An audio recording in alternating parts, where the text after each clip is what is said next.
جس طرح اللہ تبارک و تعالی انسان کو برے حالات سے آزماتا ہے نا، اسی طرح اللہ تبارک و تعالی انسان کو اچھے حالات سے بھی آزماتا ہے. وَنَبْلُوكُمْ بِالشَّرِّ وَالْخَيْرِ فِتْنَةً. اللہ فرماتے ہیں ہم تمہیں اچھے اور برے حالات سے آزماتے ہیں. یہ جو بہت اچھے حالات ہوتے ہیں یہ بھی آزمائش ہوتے ہیں. جب بہت زیادہ دولت ہوتی ہے تو پھر بھی آزمائش ہوتی ہے، بہت زیادہ شہرت ہوتی ہے تو پھر بھی آزمائش ہوتی ہے، بہت زیادہ چاہنے والے ہوتے ہیں تو پھر بھی آزمائش ہوتی ہے. اچھے حالات سے بھی یہ بندہ آزمایا جاتا ہے اور برے حالات سے بھی. بلکہ میں آپ سے عرض کروں غریبوں پر آزمائش کم ہوتی ہے، امیروں پر، مالداروں پر، مشہور لوگوں پر آزمائش. وَاعْلَمُوا أَنَّمَا أَمْوَالُكُمْ وَأَوْلَادُكُمْ فِتْنَةٌ. مال اور اولاد آزمائش ہے، فتنہ ہے، زیادہ آزمایا جاتا ہے. اللہ تعالیٰ انسان کو آزماتا ہے. اب کرنا کیا ہے؟ اب کرنا یہ ہے کہ آزمائش کے لیے ذہنی طور پر تیار رہنا ہے. یہ جو دنیا ہے یہ مومن کے لیے قید خانہ ہے. جو لوگ آپ کو بڑے سکھی بھی نظر آتے ہیں نا، وہ بڑا پروٹوکول ہے، بڑے آ رہے ہیں، بڑے جا رہے ہیں، ان کے بھی کبھی قریب ہو کے دیکھیں گے تو دکھ مل جائیں گے آپ. بلکہ میری ایک بات یاد رکھیے گا، جتنا بندہ بڑا ہوتا ہے اس کے دکھ بھی اتنے بڑے ہوتے ہیں. ایک ٹائم ایسا آتا ہے جب آپ کو صرف سننی ہے، آپ کسی کو سنا سکتے. سارے تو آپ سے مشورہ لے رہے ہیں تو آپ کس سے لیں؟ سارے آپ کو دکھ سنا رہے ہیں تو آپ نے کس کو سنانے ہیں؟ سارے تو اپنی باتیں آپ سے کر رہے ہیں تو آپ نے اپنی بات. تو جتنا بندہ بڑا ہوتا جاتا ہے اس کے دکھ بھی اتنے بڑے ہوتے جاتے ہیں. اس لیے حالات کا اتار چڑھاؤ تو انسان کے ساتھ رہے گا. کوئی امیر رہے گا، کوئی. مجھے بتائیے مزدوروں کی ضرورت ہے کہ نہیں دنیا میں؟ تو اگر سارے ٹھیکیدار ہو جائیں گے تو مزدوری کون کرے گا؟ لیڈر اگر سارے بن جائیں گے تو کارکن کون بنے گا؟ سارے امام بن جائیں گے تو مقتدی کون بنے گا؟ سارے استاد لگ گئے تو شاگرد. تو اللہ تعالیٰ نے یہ نظام بنایا بھائی. لیکن بس ایک بات ذہن میں رہے کہ کوئی بھی مالدار کسی غریب کو حقیر نہ سمجھے. مراتب کا اتار چڑھاؤ ہے، اس میں بھی پریشان نہیں ہونا چاہیے. یہ اللہ تعالیٰ نے بنایا ہے. اور اگر قرآن مجید کی جو آیت جو لفظ میں پڑھنے لگا ہوں، اگر یہ آپ سمجھ جائے نا اور اس پر ایمان رکھے پورے طور پر، تو پھر تو غریب آدمی کبھی پریشان ہو ہی نہ. پھر تو کہے جہاں میں ہوں بالکل ہوں. اللہ تعالیٰ نے قرآن مجید میں فرمایا وَلَوْ بَسَطَ اللَّهُ الرِّزْقَ لِعِبَادِهِ. فرمایا اگر اللہ تعالیٰ اپنے سارے بندوں کی روزی کشادہ کر دیتا، سب کا رزق اگر اللہ وسیع کر دیتا، لَبَغَوْا فِي الْأَرْضِ، تو زمین میں بغاوت ہو جاتی. یہ فساد برپا کرتے، بغاوت کر دیتے اگر سب کی روزی. کچھ لوگ کہتے ہیں جی میں غریب ہوں، تو میں کہتا ہوں زکوٰۃ تو نبی پاک نے بھی کبھی نہیں دی، حضور پر بھی فرض نہیں تھی. اتنا مال ہی کبھی جمع نہیں ہوا. اگر مال میرے بھائی بہت ہی زیادہ عظیم ہوتا تو سب سے زیادہ سیدہ فاطمہ کے گھر ہوتا، وہاں تو مہینہ مہینہ چولہا نہیں جلا.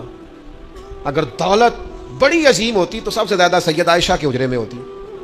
نبی پاک علیہ السلام ہر کام آہستہ آہستہ کرنے کا حکم دیتے اطمینان سے. لیکن صحابہ فرماتے ہیں حضور کے پیچھے نماز پڑھی تو نبی پاک جلدی سے اثر پڑھا کے گھر گئے، جلدی سے، اور تیزی سے حضور واپس آئے. تو ہم نے عرض کی یا رسول اللہ صلی اللہ تعالی علیہ وسلم آج اتنی جلدی آپ گئے اور اتنی جلدی واپس آ گئے؟ تو محبوب فرمانے لگے نماز پڑھا رہا تھا تو مجھے خیال آیا کہ وہ گھر میں تو سونا کل بانٹ رہا تھا، آج میں تو ایک ڈلی سونے کی بچی ہوئی پڑی ہے. تو میں نے کہا زیادہ وقت نہ گزر جائے، وہ بھی میں جلدی سے جا کے دے آؤں. تو میں جلدی سے گیا ہوں. پیسے نہ ہونے پر پریشان ہو یار. نبی پاک نے تو انہیں قبول ہی نہیں کیا، پسند ہی نہیں فرمایا. دولت، عہدہ، شہرت، اس کے بارے میں پریشان ہو. اللہ کہتا ہے یہ سب کا وسیع ہوتا تو زمین میں فساد ہوتا. لہذا مقصد حیات کو سمجھو.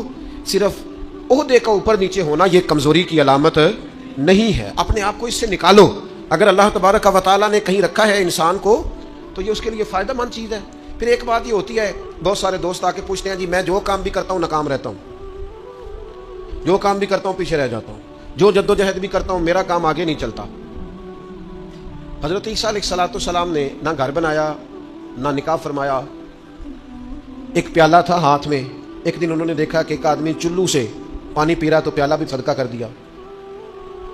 وہ ایک اینٹ کا تکیہ رکھتے تھے. ایک دن انہوں نے ایک شخص کو دیکھا کہ بازو بچھا کے اس نے تکیہ بنایا ہوا ہے تو وہ اینٹ بھی کسی کو دے دی، تیرے کام آ جائے گی. اس خلوص کے ساتھ انہوں نے دین کی تبلیغ کی. لیکن قوم نے کیا کیا؟ معاذ اللہ انہیں سزا دینے کے لیے، پھانسی لٹکانے کے لیے آ گئی. وہ تو اللہ نے کرم کیا، آسمانوں پہ اٹھا لیا. اتنی سخت محنت کے باوجود بھی ان کی ظاہری حیات میں ساری قوم ان کی فرما بردار. پھر مجھے بتائیے حضرت عیسیٰ دنیا سے کامیاب تشریف لے گئے کہ نہیں؟ جناب عیسیٰ دنیا سے وہ کیوں کامیاب گئے کہ اللہ نے جو ڈیوٹی ان کے ذمہ لگائی تھی وہ ڈیوٹی انہوں نے پوری کی ہے. ہم اپنی ڈیوٹیاں پوری کریں. صبح دکان وقت پہ کھولیں، گاہک تو اللہ بھیجتا ہے، رزق تو اللہ دیتا ہے. ہم جا کے محنت پوری کریں. لیکن یہ جو نتیجہ اپنی مرضی کا مانگتے ہیں نا، میں نے جیتنا ہی جیتنا ہے، جیتنا تو شرط ہی نہیں، کھیلنا شرط ہے، جیتنا تو شرط ہی نہیں۔ مجھے بتائیے نا، حضور علیہ السلام موجود ہیں، ظاہری طور پر سارے جلوے، پر احد کے اندر بظاہر مسلمانوں کو ناکامی ہو گئی تھی، ظاہری طور پر کفار جیت گئے تھے، تو کیا حوصلے ٹوٹ گئے؟ اس کے بعد کیا کہا مسلمانوں نے؟ اب ہم نہیں نکلیں گے میدانوں میں۔ بظاہر حدیبیہ کے موقع پر کفار سخت شرطیں منوانے میں کامیاب ہو گئے تھے، تو کیا پھر مسلمان دل چھوٹا کر جاتے؟ او ملت کے جوانوں، ہر بات میں کمزور پڑ جاتے ہو۔ وہ جی مجھے بڑی دیر ہو گئی، میرا کوئی اتنی کچی باتیں کرتے ہیں، بعض اوقات کے دل کرتا ہے یار تو کیا بات کرتا ہے، اٹھ باندھ کمر کیوں ڈرتا ہے؟ پھر دیکھ خدا کیا کرتا ہے۔ قرآن مجید کا کبھی آپ انداز دیکھیں نا سمجھانے، ولا تہنوا ولا تحزنوا وانتم الاعلون ان کنتم مؤمنین، فرمایا کمزور نہ پڑنا، غم نہ کھانا، بس پکے مومن رہنا، فتح اللہ تمہیں ہی عطا کرے گا، غلبہ اللہ تمہیں ہی عطا کرے گا۔ لہذا یہ ساری چیزیں اللہ پہ چھوڑ دیں، جتن جتن تہار کوئی کھیڑے، تو ہارن کھیڑ فقیرہ، جتن دا مول کوڈی پیندائی، ہارن دا مول ہیرا۔ دنیا میں کچھ لوگ اس طرح بھی میدان میں نکلتے ہیں جو ہارنے کے لیے نکلتے ہیں۔ چھوٹا بچہ کہتا ہے اپنے ابا جی سے پنجا لڑائیں، سچ بتاؤ ابا جب چھوٹے بیٹے سے پنجا لڑاتا ہے تو جیتنے کے لیے لڑاتا ہے؟ بیٹے نے بازو پکڑا ہے، پنجا ملایا، باپ گر گیا، صاحب پتا کہتا اوہ ہو کتنی طاقت ہے۔ اور نہیں طاقت جناب، آپ خوش ہو رہے ہیں کس بات پہ؟ کہ بیٹا جیت جائے تو مزہ بڑا آتا ہے، یہ کامیاب ہو جائے تو مزہ۔ لیکن آپ سمجھیں اس بات کو جو میں سمجھانا چاہ رہا ہوں، یہ کامیاب کب ہوا ہے؟ ابا جی کو ہرا کے۔ اس وقت یہ جو جیتا ہے اور باپ خوش ہو رہا ہے اپنے آپ کو ہرا کے، اور بیٹے کو کتنا خوش ہے، وہ کہتا اوہ ہو بلے بلے کتنی طاقت۔ بیٹا دوڑ کے آیا ہے، گلے لگا ہے، باپ گر گیا، اوہ مجھے گرا دیا ہے، دیکھو کتنی طاقت ہے۔ یہ کیوں کہہ رہا ہے؟ حوصلہ افزائی کر رہا ہے۔ یہ گر گیا ہے اور گر کے راضی ہے، یہ ہار گیا ہے اور ہار کے، تاکہ میرا بیٹا جیت جائے۔ یار اگر تو پیچھے رہ گیا ہے تو تھوڑا راضی ہو جا، باقی مسلمان جو آگے نکل گئے تھوڑی دیر کے لیے تو کہنا یار میں پچھلی صف میں ہی صحیح، پر دیکھ تو صحیح میں کتنوں کا پہرے دار ہوں۔ نبی پاک علیہ السلام نے فرمایا دو آنکھیں دوزخ میں نہیں جائیں گی، ایک وہ جو اللہ کے خوف سے روئی، اور ایک وہ جس نے اسلامی سرحد پر پہرا دیتے ہوئے جاگ کر رات گزار دی۔ اس سپاہی کو کوئی نہیں جانتا جو بارڈر پہ کھڑا ہے، لیکن وہ جاگ رہا ہے نا، آنکھ کھلی ہوئی ہے نا، تیرے لیے جاگ رہا ہے، میرے لیے جاگ رہا ہے۔ وہ چاروں کونوں پہ بارڈروں پہ جو سپاہی کھڑے ہیں وہ تیرے میرے لیے کھڑے ہیں، ان کی آنکھیں جاگتی ہیں تو باقی سارے سوتے ہیں۔ وہ رات جاگ کے پیچھے رہ کے، وہ عام لوگ ہوتے ہیں، ان کے عہدے بھی کوئی نہیں ہوتے زیادہ، لیکن وہ پیچھے رہ کے بہت ساروں کے محافظ ہوتے ہیں۔ تو بھائی کچھ نے پیچھے بھی تو رہنا ہوتا ہے نا، سب نے لیڈر نہیں بننا، کچھ نے کارکن بھی بننا ہوتا ہے۔ حضور جب سفر پہ جاتے تھے تو ایک دو صحابہ کو کہتے تھے تم نے سب سے پیچھے چلنا ہے۔ کیوں؟ اور میں کوئی بچہ پیچھے رہ گیا، کوئی جانور پیچھے رہ گیا، کوئی سامان پیچھے گر گیا تو ذرا اٹھاتے آنا۔ تو وہ ہیں سب سے پیچھے، پر کر پھر بھی کوئی ڈیوٹی رہے ہیں۔ چلو ہم کچھ بندے پیچھے نہ رہ جائیں، جتن جتن ہر کوئی کھیڈے، تو ہارن کھیڈ فقیرہ، جتن دا مل کوڈی پیندائی، ہارن دا مل ہیرا۔ تو میرے بھائی یہ مراتب میں اگر کمی بیشی ہو جائے تو اس پہ کمزور ایک خاص چیز آپ سے عرض کرنے لگا ہوں، اور یہ شاید پہلی دفعہ میں ایسا کروں گا۔ میرا دل کرتا ہے آج میری گزارش ہوگی، میں آپ سے طلب کروں گا، مہربانی کریں آج نہ اپنی زندگی کی پچھلی ساری کوتاہیاں یاد کریں، سستیاں یاد کریں، کہاں کہاں ہم نے جان بوجھ کر اپنی جان پہ ظلم کیا ہے، پیچھے رہ گئے، اس کو یاد کرنا ہے آج۔ یہ میں نے بھی آج یاد کرنا ہے، آپ نے۔ اور پھر ایک اور چیز آپ سے مانگنی ہے، یہ آپ نے ضرور کرنا ہے۔ آج آپ نے پچھلی کوتاہیاں یاد کرنی ہیں، اور آج اللہ سے اور اپنے آپ سے ایک وعدہ کرنا ہے کہ مالک ایک زندگی میں ڈیوٹی ہم ضرور کریں گے، وہ چاہے ہم یہ ذہن بنا لیں کہ ہم نے اپنے دوستوں کو نمازی بنانا ہے، یا یہ ذہن بنا لیں او پنڈ دیچنا بی بی نو طلاق ہو گئی، یا خامد فوت ہو گیا تو اس کے والد نے کہا کہ تیرا نہ پھر نکاح کرنا ہے، شادی کرنی ہے۔ میں کہ نہیں ابا جی ان نہیں۔ اب پتر پھر عمر کی میں گزرے گی؟ اس آخیا میں نہ ارادہ کر لیا، میں ان ساری زندگی قرآن پاک پڑھانا ہے بچیاں۔ اس طرح کی میں نے درجنوں بیویاں دیکھی ہیں دیہاتوں میں، ساری زندگی اب میں قرآن، کوئی انہوں نے مقصد تو بنایا۔ نبی کریم علیہ السلام نے فرمایا قیامت کے دن اللہ تعالیٰ لوگوں سے فرمائے گا، سب سے پہلا سوال لوگوں سے، مختلف احادیث میں مختلف سوال ہیں جو سب سے پہلے ہوں۔ اس حدیث میں فرمایا اللہ قیامت کے دن سب سے پہلا سوال بندوں سے یہ پوچھے گا مجھ سے ملنے کو جی چاہتا تھا؟ میرے تے لنگ کئی مہینے تے برس گئے تے تیری دید نو دیدے ترس گئے، مجھ سے ملنے کو جی چاہتا تھا؟ میں آپ کو بات عرض کروں، مزہ نہیں آ جائے گا رب رسول کو دکھڑے سنانے کا؟